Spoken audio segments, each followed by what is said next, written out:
Selamat datang kembali di channel Lelah Nonton. Yang kali ini kita bakal ngebahas serial Game of Thrones episode ketiga season 3. Perebutan tahta kerajaan Iron Throne terus berlanjut. Pengkhianatan dan carik-marik politik di Seven Kingdoms membuat semakin penasaran.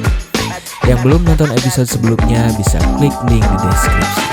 Yang belum nonton episode sebelumnya bisa klik link di deskripsi.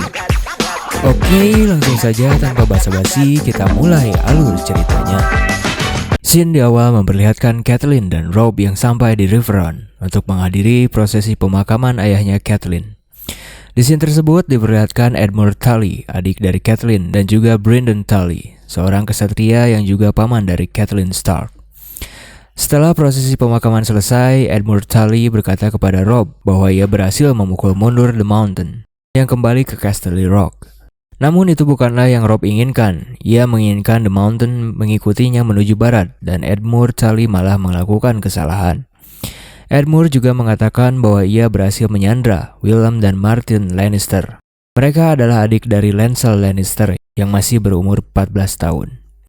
Edmure tidak mendengarkan instruksi dari Robb yang seharusnya menunggu pasukan Lannister datang, bukan malah menyerang mereka. Robb lalu menanyakan berapa banyak orang yang tewas akibat dari serangan yang dilakukan oleh Edmure, dan Robb mendengar bahwa banyak orang yang tewas akibat penyerangan tersebut. Robb sangat marah karena ia membutuhkan banyak orang untuk pergi berperang bersamanya. Scene kembali ke King's Landing memperlihatkan rapat Dewan Kerajaan. Tywin Lannister menanyakan kepada para penasihat raja tentang anaknya Jaime. Namun belum satupun kabar yang tiba. Tywin lalu menanyakan kabar dari Robb Stark. Lord Varys mengatakan bahwa Robb sedang berada di Riverrun untuk menghadiri prosesi pemakaman kakeknya, sedangkan Lord Bolton berada di Harrenhal. Tywin menyarankan kepada Lord Bellis untuk segera menikahi Lysa Arryn, yang dimana dapat menjadikannya Lord of Vale, untuk memperkuat sekutu dari Lannister. Namun Tyrion mengatakan bahwa siapakah yang akan menggantikan Lord Bellis ketika ia pergi untuk menikahi Lysa Arryn. Lalu Tywin mengatakan bahwa Tyrion diangkat menjadi bendahara yang baru menggantikan Lord Bellis. Sementara itu, scene memperlihatkan Brienne dan Jaime yang berhasil ditangkap oleh pasukan klan Bolton. Di scene tersebut, Jaime berdebat dengan Brienne. Jaime menyalahkan Brienne yang tak mendengarkan sarannya untuk membunuh orang yang memberitahu keberadaan mereka berdua. Jaime juga mengatakan bahwa mungkin orang-orang ini akan memperkosa Brienne, karena mungkin mereka belum pernah bersetubuh dengan wanita bangsawan. Jaime menyarankan kepada Brienne untuk tidak melawan dan membiarkan mereka melakukannya. Sementara itu, Brotherhood Without Banner kembali bergerak dari penginapan. Thoros mengatakan kepada Arya, "Kau bukanlah tahanan kami, namun kau adalah tamu kita." Arya lalu menghampiri Sandor Clegane. Ia mengatakan kepadanya, "Apakah kau ingat terakhir kali kita pernah berada di sini?" Namun Sandor mengatakan ia tidak ingat sama sekali. Sandor pun lalu dibawa menuju kereta kuda sambil ditutupi kepalanya. Rombongan itu pun lalu bergerak, namun Hot Pie tidak ikut bersama Arya dan Gendry. Ia mengatakan bahwa Thoros telah menjadikannya sebagai bayaran atas makanan yang rombongan tersebut telah makan. Ia juga merasa aman di tempat tersebut, dan ia juga mengatakan bahwa ia bukanlah siapa-siapa, bukan seorang bangsawan. Hot Pie lalu memberikan sebuah kue berbentuk serigala kepada Arya sebagai ucapan selamat tinggal. Akhirnya Arya, Gendry, dan rombongan Brotherhood Without Banner kembali bergerak. Scene lalu berpindah memperlihatkan Jon Snow dan para Wildling. Mereka sampai di tempat yang Oler katakan.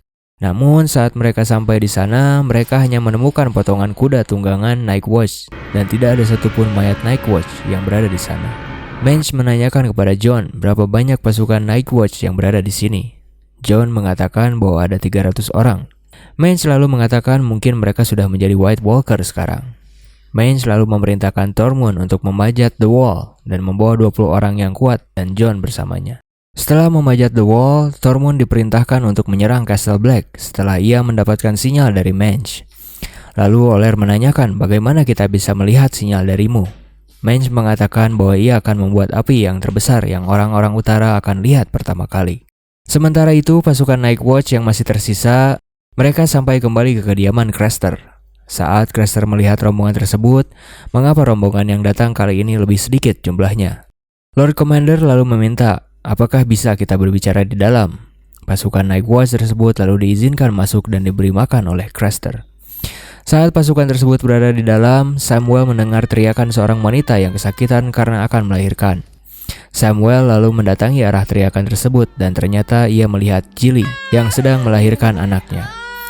Namun saat anak itu lahir, ternyata anak tersebut berjenis kelamin laki-laki, yang dimana anak tersebut akan tewas oleh Craster. Kembali kepada kisah Tion yang berada di Dreadfort, saat malam tiba ia dilepaskan oleh orang yang mengaku suruhan adiknya. Ia mengatakan bahwa bila kau tidak kuat berkuda, maka kau tidak akan selamat. Seseorang tersebut mengatakan kepadanya bahwa pergilah ke timur mengikuti matahari terbit dan adiknya akan berada di sana sedang menunggu Tion. Akhirnya Tion pun berhasil keluar dari tempat penyiksaan di Dreadfort. Scene lalu berpindah ke Dragonstone. Terlihat Melisandre akan pergi dari Dragonstone untuk melakukan suatu hal. Ia mengatakan kepada Stannis bahwa ia akan mengerti apa yang dilakukannya setelah ia kembali. Namun Stannis menahan Melisandre untuk tidak pergi. Ia menginginkan musuh-musuhnya mati dan meminta anak kembali kepada Melisandre untuk membunuh musuh-musuhnya. Namun Melisandre mengatakan hal itu tidak mungkin terjadi sekarang. Ia mengatakan bahwa ia harus mencari seseorang korban untuk dikorbankan kepada Lord of Light. Dan Melisandre pun pergi meninggalkan Dragonstone. Kembali kepada kisah Daenerys, di scene tersebut memperlihatkan Daenerys sedang berjalan di dermaga Astapor. Dan banyak di dermaga tersebut budak-budak yang sudah disiksa dan disalib. Daenerys lalu meminta air kepada Ser Jorah dan memberikan minum tersebut kepada salah seorang budak. Namun ia menolak untuk minum dan meminta kepada Daenerys lebih baik ia mati.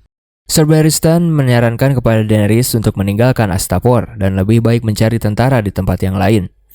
Ser Jorah mengatakan kepada Daenerys bahwa setelah jatuhnya Raja Rhaegar Targaryen, ia melihat banyak pembunuhan dan pemerkosaan di mana-mana.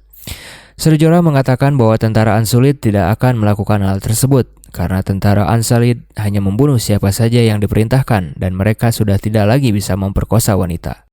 Daenerys lalu bertemu kembali dengan Kraznys yang memiliki tentara Unsullied. Daenerys mengatakan bahwa ia akan membeli semua tentara Unsullied dan yang masih dalam proses pelatihan.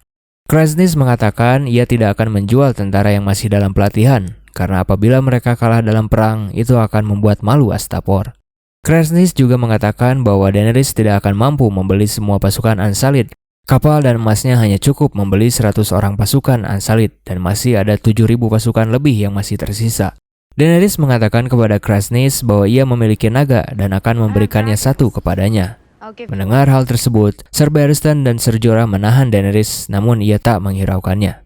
Kraznys setuju dengan yang ditawarkan oleh Daenerys. Lalu Daenerys juga meminta wanita yang bersama Kraznys sebagai hadiah untuknya atas tawar-menawar yang telah terjadi. Daenerys lalu pergi dari tempat pertemuan tadi. Ia menanyakan kepada wanita tersebut nama darinya. Wanita tersebut mengatakan bahwa ia bernama Missandei. Daenerys lalu menanyakan kembali kebenaran tentara Unsullied kepadanya. Missandei mengatakan bahwa tentara Unsullied hanya dilatih untuk patuh. Dan setelah engkau memiliki tentara tersebut, engkau akan memiliki tentara tersebut selamanya. Kembali ke kisah Tion, ia berhasil berkuda ke timur. Namun setelah ia sampai di sana, ia tidak menemukan siapa-siapa. Tiba-tiba anak panah melesat melewatinya. Ia melihat bahwa pasukan Bolton mengejarnya. Bergegas ia pun lalu pergi kabur dengan kudanya. Pasukan tersebut terus mengejar Tion sambil memanahnya. Namun sial bagi Tion, akhirnya ia berhasil dijatuhkan oleh pasukan tersebut. Akhirnya ia kembali ditangkap oleh pasukan klan Bolton. Namun tiba-tiba anak panah datang menewaskan pasukan-pasukan tersebut. Ternyata panah tersebut dilepaskan oleh seseorang yang menyelamatkan Tion. Saat malam tiba, scene memperlihatkan Brienne dan Jaime yang ditahan oleh klan Bolton. Benarlah yang dikatakan oleh Jaime tadi siang. Brienne dibawa oleh para pasukan Bolton untuk diperkosa bergiliran. Brienne mencoba melawan namun ia tidak berdaya karena ikatan di tangannya. Ia pun lalu dibawa ke tengah hutan. Melihat hal tersebut, Jaime merasa kasihan kepada Brienne. Jaime lalu mengatakan kepada Locke, apakah ia tidak mengenali siapa Brienne. Jaime mengatakan bahwa ayahnya memiliki banyak emas. Ia akan memberikan emas seberat anaknya apabila anaknya bisa selamat dan tak ternodai. Mendengar hal tersebut, Locke lalu memerintahkan kembali pasukannya untuk mengembalikan Brienne. Brienne pun selamat dan kembali diikat ke pohon. Jaime lalu mengatakan kepada Locke, ayahnya Tywin Lannister juga memiliki kekayaan yang sama seperti Brienne. Ia juga akan menebus dirinya dengan emas yang dimilikinya. Jaime juga mengatakan bahwa perang ini tidak akan bisa dimenangkan oleh orang-orang utara dan lebih baik mengambil keuntungan saat perang terjadi. Mendengar hal tersebut, Locke tertarik dengan ditawarkan oleh Jaime. Jaime juga meminta untuk melepaskan rantainya dan memberinya makan. Locke lalu melepaskan rantai Jamie dan akan memberinya makan. Namun bukannya diberikan makan, Jamie malah diancam oleh Locke akan dicungkil matanya olehnya. Locke mengatakan kepada Jamie bahwa ia tidak bisa berbuat apa-apa dan hanya mengandalkan ayahnya.